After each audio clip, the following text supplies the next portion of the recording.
Британскому рок-певцу и пианисту Элтону Джону предложат в Казани КСТБ, Монты и Чак-Чака. Об этих и других деталях предстоящего визита знаменитого артиста в наш город рассказали сегодня журналистам, которых интересовало многое.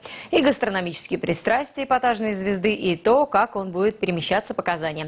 Не обошлось и без каверзных вопросов. Возможны ли инсинуации со стороны хранителей нравственных устоев и будет ли усилена охрана? После импровизированной пресс-конференции журналисты и операторы отправились осматривать будущие рабочие апартаменты певца, которые начали готовить также сегодня. Об этом и не только в материале Дмитрия Пивоварова. Разделено, но, соответственно, с доступом туда-сюда. Вот. Это их не лично отдыхательное, переодевательное, а это тоже гостевая.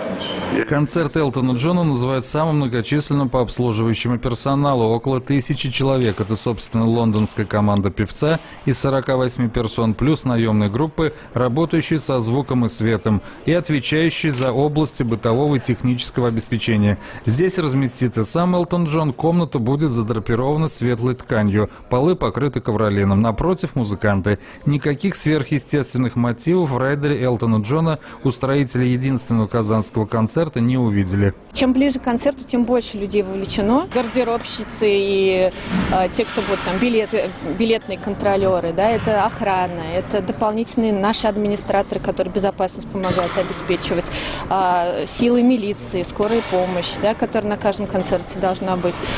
Плюс на все эти крупные концерты мы привлекаем волонтеров. Предыдущий концерт еще одной культовой британской звезды Стинга оказался менее сложным по техническим нюансам. Да и выступление Стинга началось почти что вовремя. Модель проведения европейских звезд, по сути, изобилует общими производственными моментами. Разница лишь в гастрономических пристрастиях и оформлении гримерок и гостевых комнат. Сегодня приступили к оформлению портера, отделили танцпол и начали готовить атмосферу, в которую погрузится сам Элтон Джон, его группа и зрители. Они в течение 2,5 часов будут внимать как и старым хитам певца, так и новым с альбома «Diving Boat».